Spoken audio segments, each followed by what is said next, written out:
안녕하세요. 국어 강사 이영민입니다. 오늘은 저의 해답을 2023학년도 버전으로 소개하기 위해 이 자리에 섰습니다.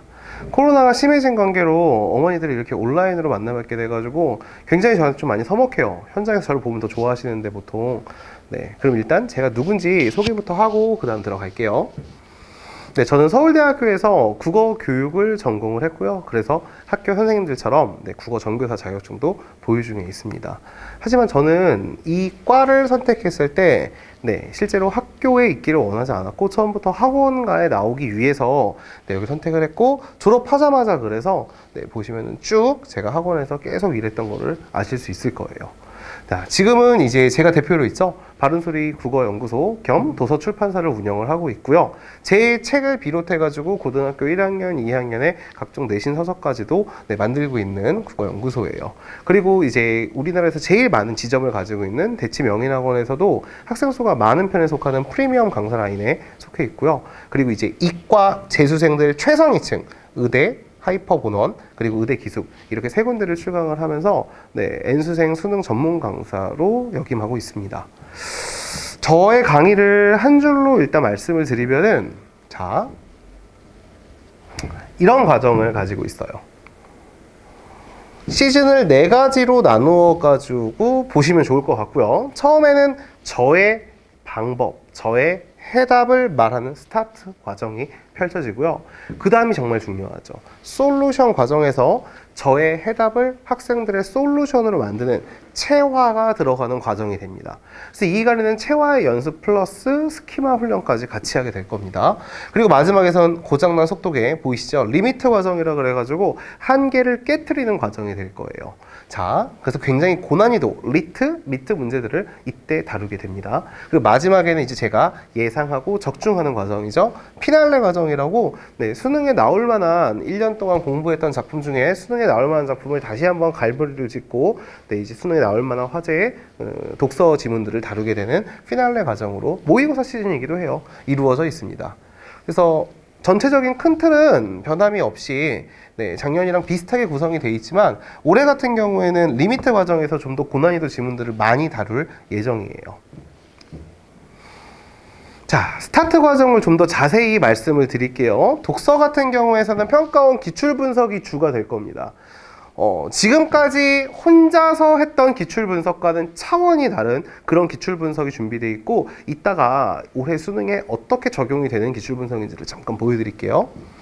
문학 같은 경우에서는 시문학은 시문학대로, 고전시는 고전시대로, 소설은 소설대로 갈래별 접근 방법을 제시를 하면서 실제 수능에 기출되었던 문학의 개념어가 어떠한 조건을 통해서 정리할 수 있는지를 확인하는 시간을 갖게 될 겁니다.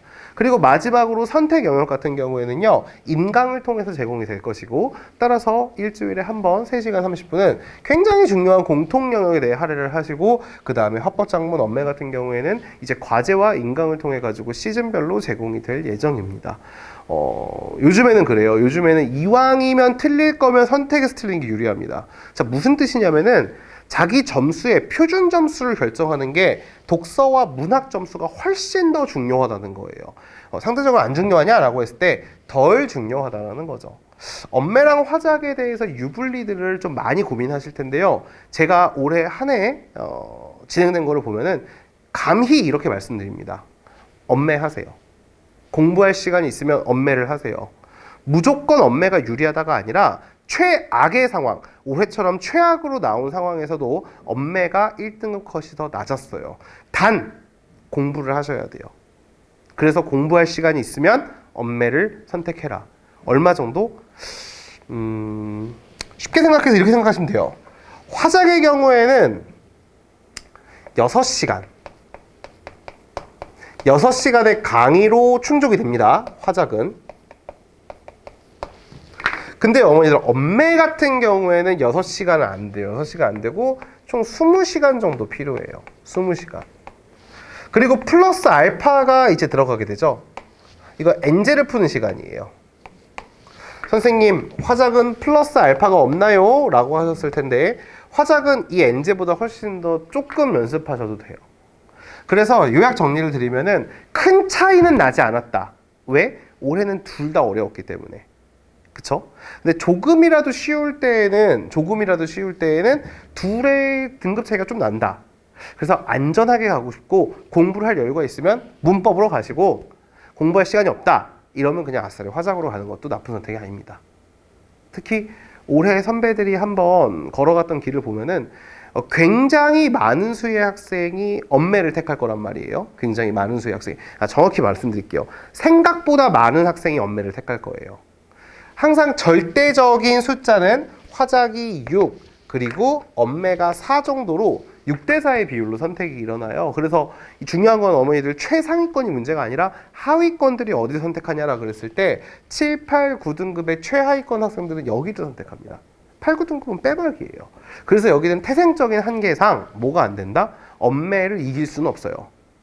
이게 어머니들 집단 점수 게임이라고 보시면 되거든요. 집단 점수 게임. 그래서 좀 안전하게 하고 싶으면은 공부할 시간도 있다라고 하면은 어디를? 문법을 택하시는 게 좋고, 아닐 경우에는 화작을 택하셔도 상관은 없습니다. 그래서 개인 취향이라고 말씀을 드릴게요. 이 정도가 되면은. 저는 엄매 택하죠. 저 같으면. 공부할 시간이 없으면 내서라도 하는 스타일이니까. 자, 한번 먼저 후기부터 보여드리고 갈게요. 저는 국어라는 과목에 자신이 없었습니다. 안 들어본 선생님도 없을 정도로 자기가 국어를 극복하려 노력을 했지만 방향성을 찾지 않았어요. 하지만 저를 만나고 방향성을 찾았다라고 하네요. 여기서 중요한 워딩이 방향성이라는 말이에요. 방향성. 저는 공부의 방향을 제시해 줍니다. 공부의 방향을. 자, 두 번째. 선생님께서 가르쳐 주신 문학의 한 지문씩 끊어읽기 스킬 덕분에 모의고사에서 독서에 투자할 시간을 10분 더 확보할 수 있었습니다. 10분 더. 독서를 20분 만에 풀어야 되는 상황, 독서를 30분 만에 풀어야 되는 상황, 나아가서 독서를 40분 동안 풀 수 있는 상황을 만들어낸다면 누가 더 유리할까요? 자, 무엇이 학생들한테 방향성을 느끼게 만들었으며 무엇이 학생들이 실전에서 효과를 보게 됐는지 제가 가진 프리스킬 중에 하나 정도만 보여드리고 갈게요. 자, 2022학년도 올해죠. 수능 경제의 지문입니다. 정답률이 33%짜리 지문이고 잘 안 보이실 것 같으니까 제가 천천히 한번 읽어볼게요. 브레턴 우주 체제가 붕괴된 이후에 두 차례의 석유 가격의 급등을 겪으면서 기축통화국인 A국의 금리는 인상되었고 통화의 공급은 감소하였다. 여기에 A국 정부의 소득세의 감면과 군비를 증대시킴은 A국의 금리를 또다시 인상을 시켰으며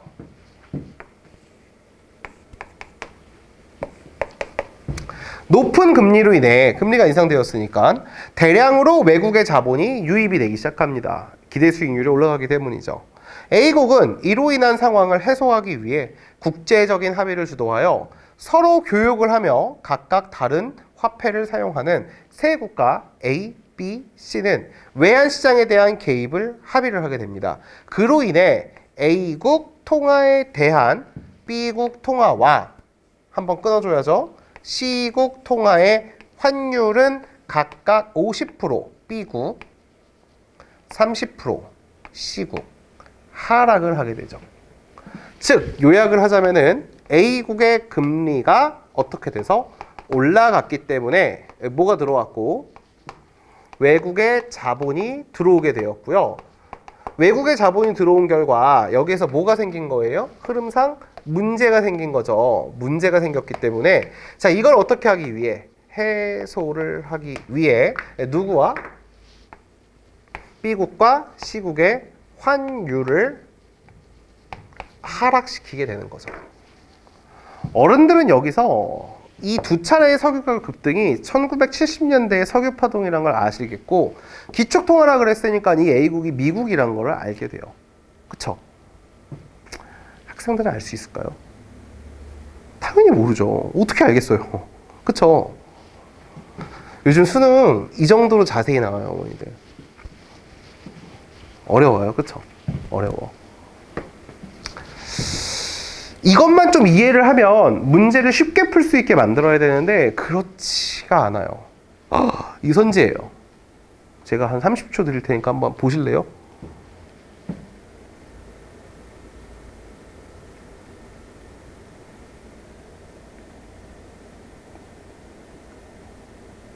이게 지금 가로로 와이드하게 펼쳐놨으니까 이 정도지, 실제 시험은 2단이기 때문에 더 줄이 길게 보여요.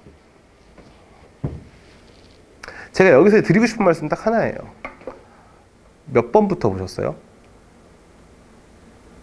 1번이죠. 왜요?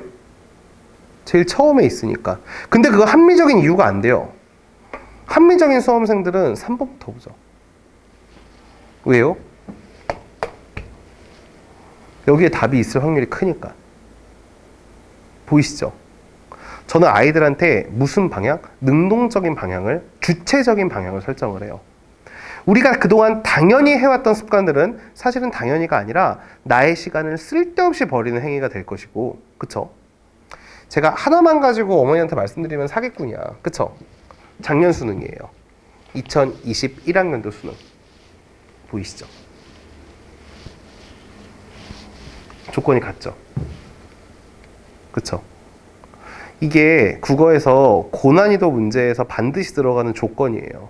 왜 조건문이 들어가야 되냐면은 서술형 문제가 없기 때문이에요. 수학과 달리 국어는 서술형 문제가 없기 때문에 이렇게 어떻게 조건을 선지 안에 숨겨놔요. 학교에서 내신에서 서술형 문제를 내면은 반드시 보기에다가 조건을 주죠. 뭐 할 것, 뭐는 하지 말 것, 이런 거 주잖아요. 문제 구현되는 겁니다. 그래서 아이들은 본능적으로 이거를 깨닫지를 못해요. 그냥 어떻게 쭉 읽는 거야. 맞나 틀리나 머리 아파 죽겠어, 이렇게 읽는 거예요. 그렇게 다 읽는 학생과 3, 4번이 왜 똑같이 돼 있지? 이게 출제자가 숨겨놓은 뭔가 있을 텐데 라고 전략적으로 접근하는 방향과는 차이가 크죠. 이건 제가 갖고 있는 수많은 스킬 중에 하나만 보여드린 거예요. 이런 스킬을 많이 갖고 있기 때문에 아이들은 문제를 풀면서 되게 직관적인 감탄을 많이 하게 되고, 다른 선생님한테 배울 수가 없는 어떤 거, 시간 단축의 방법을 보게 되죠. 이렇게 문제를 빨리 풀 수 있다는 자신감이 생기면은 아이들은 지문을 깊게 그리고 오래 읽을 인내심이 생기기 시작해요. 지금부터 3가지만 말씀드릴게요. 저를 선택하셔야 되는 이유. 지식은 전문가에게 배워야 됩니다. 맞죠? 서울대학교에 입학한 경험. 국어에만 올인시키지 않아요. 적당한 양과 높은 질의 과제를 드릴 겁니다. 국어 교육을 전공했어요. 수능을 출제하시고 교육 과정을 디자인하는 교수님들 밑에서 배웠다는 뜻이죠. 최상위권 전문이에요. 저는 아무리 최상위권 국어의 학생도 저에게 얻어갈 게 많은 선생님이라는 뜻입니다. 제가 바로 그 전문가예요. 수업의 방향과 데일리의 과제는 같을 겁니다. 그래서 방법을 익힐 때 좀 더 빨리 익힐 수 있을 것이고요. 수업의 흐름이랑 똑같이 데일리 분석지를 써놓을 거예요. 자, 데일리 분석지 말씀을 다시 한번 드릴게요. 세상에 하나밖에 없고 오직 저만 가지고 있는 분석지예요. 왜냐? 제가 직접 다 썼으니까. 여기 나와 있는 그림도 제가 다 찾아가지고 넣는 거고, 어떻게든 아이들한테 머릿속에 넣기 위해서 수업에서 했던 이야기를 그대로 한 줄 한 줄 주석을 달아놨어요. 그것뿐만이 아니라 아이들이 전체를 볼 수 있는 눈을 키우기 위해 이렇게 구조적으로 요약을 해놓은 것도 두게 되죠. 시험에서 지문을 이렇게 읽으라는 뜻이 아니라 평상시에 기초적인 독해력 상승 훈련을 할 때에는 2가지, 즉 자세히 읽는 습관과 멀리서 요약할 수 있는 습관이 아이들의 근본적인 체력, 독해력을 키우게 됩니다. 그렇다면 자기의 그 방향에 맞는지를 보기 위해서는 이런 해설지들이 있어야겠죠. 그리고 제가 직접 그래서 썼어요. 올 한 해 쓴 해설지가 4,000페이지에 달해요. 4,000페이지. 매주 100페이지 이상씩 집필을 했고, 그러한 책이 총 40권이 나왔습니다. 2-3시간씩 자면서 했고요. 거의 수험생보다 더 빡세게 산 것 같아요. 왜 그렇게까지 하냐? 라고 물어보는데 제자들이 알아줘요. 대부분의 해설지는 제가 알기로는 아이들이 제대로 읽지도 않고 버려요. 제 건 다릅니다. 제가 이 중에서 가장 마음에 든 거는 재밌다예요. 재밌다. 저는 개인적으로 제 외모에는 별로 이렇게 자부심이 없는데 제 유머 감각에는 자부심이 되게 많거든요. 저는 굉장히 재밌게 써요. 그래서 해설지를 보면 아이들이 이거 자습 시간에 못 읽는다. 너무 읽다가 킥킥거려가지고 못 읽는다. 라고 할 정도로 해설지를 읽고 싶게 만들어줘요. 매주 기다리는 드라마 같다고 생각하시면 좋을 것 같아요. 두 번째, 매일매일 해야 기술이 늘어나죠. 국어는 기술이에요. 결국에는 방법이기 때문에 기술이고, 따라서 국어는 매일매일 해야 됩니다. 매주 좋은 컨텐츠를 지급해봤자 학습자들이 매일매일 하지 않으면 효과가 반감되죠. 그래서 저는 매일 체크해요. 학원에 일주일에 한 번 오는데 어떻게 매일 체크하냐? 전용 어플리케이션을 통해서, 잘 안 보이죠? 제가 좀 확대할게요. 이런 식으로 매일매일 제출을 하는지를 체크할 수 있습니다. 10일, 12일, 14일, 14일, 16일 이렇게 매일매일 제출하고 있어요. 예쁘죠? 제가 일부러 6월달 거 갔어요. 제일 지칠 때니까. 6편 끝나고 제일 해이해질 때잖아요. 이렇게 아이들이 매일매일 과제를 하는데, 자, 좋은 컨텐츠, 좋은 방법, 매일매일 하는 학생, 실패가 없는 노력이란 이런 걸 말하는 거죠. 마지막으로 혹시나 모르는 거에 대비해서 우리 아이들의 후기를 넣었어요. 이 학생이 그랬죠. 매일매일 빠지지 않고 과제를 했던 게 큰 장점이었다. 이 학생 같은 경우에는 3월 달에 처음 모의고사가 78점이었는데 이번 수능에서 89점 맞은 학생이에요. 전체 퍼센트가 99%입니다. 99%. 자, 마지막. 약간 오글거리긴 하는데 항상 학생만 생각하며 살아갑니다. 학습자의 시선에서, 수험생의 시선에서 다시는 오지 않을 1년을 위해서 살아가고 있어요. 그래서 개별 질문 답변 가능하고요. 개별 상담 역시 제가 직접 하고요. 마지막으로 개별 솔루션을 제공을 해줘요. 질문 답변은 전용 어플리케이션을 통해 가지고 이런 식으로 질문을 던지면은 제가 이렇게 답변을 하는 시스템입니다. 자, 마지막 후기예요. 슬럼프를 극복하는 방법 같은 거 말해주는 게 진짜 도움이 됐다.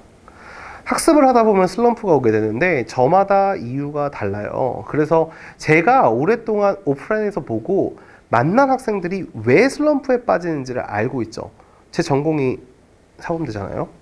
학생 상담 같은 거 다 배워요.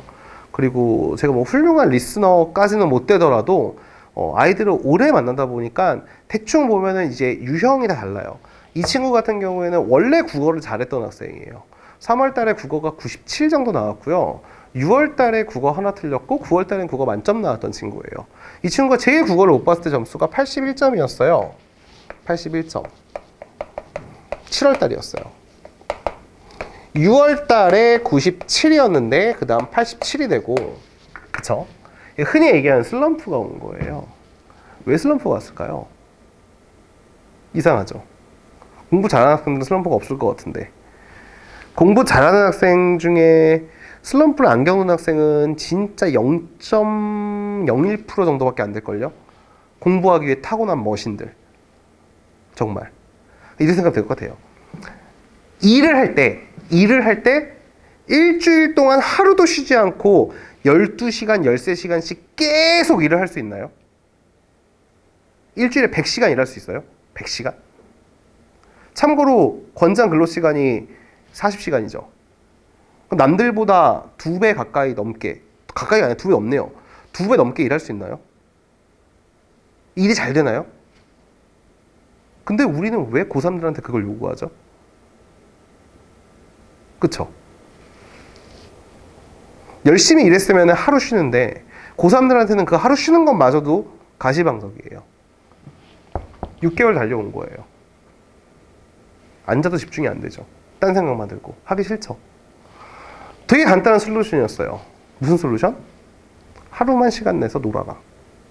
수능 걱정하지 말고 예쁘게 화장도 하고 예쁜 옷도 입고 그래가지고 네가 평소에 가보고 싶었던 학교에 가가지고 점심도 먹고 카페도 갔다 오고 대학생처럼 여름방학을 통해서 한 번만 쉬어봐라. 한 번만. 여름방학 3주를 네가 날렸다라고 나한테 지금 고민을 상담하는데 그 훌륭하게 해왔던 데일리 과제도 안 하고 3주 동안 하루 이틀씩밖에 안 했어요. 자기 말로는 쓰레기처럼 살았는데 선생님 저 어떻게 해야 돼요? 재수할 것 같아요 라고 하길래 제가 딱 하루만 놀아보라 그랬어요. 하루도 아까운 반나절만. 딱 반나절만. 뭐 9월달 시험이 쉽긴 했어요. 9월달 시험이 쉽긴 했는데 9월달에 다 맞았어요. 슬럼프가 극복된 거죠. 정말 중요한 거는 아이들과 함께 달릴 때 옆에 있는 런닝메이트가 이 상황을 너무 잘 알고 있어야 되는 거예요. 저는 제 학생들을 잘 챙깁니다. 그냥 이거는 그냥 애들이 좋아요. 이 직업 선택한 것도 그렇고 애들이 안쓰럽기도 하고 애들이 정말 좋고 자연스럽게 관심이 가요. 그러다 보니까 아이들이랑 상담하는 것도 즐기고 아이들의 시선에서 계속 살아가는 게 하루하루가 즐겁습니다, 실제로. 자, 26일 일요일날 6시 30분 개강합니다. 조금 빠르게 개강을 하는 것 같기는 하지만 이제 그래도 코로나 때문에 어수선한 이 시점에 다시 한번 제 수업에 대해서 말씀을 드리면은 방향을 제시하고 효과를 체감하게 하는 수업이에요. 이 수업이 그렇게 될 거예요. 이 수업에서는 매일매일 과제를 체크해가지고 루틴을 형성하게 만들 거예요.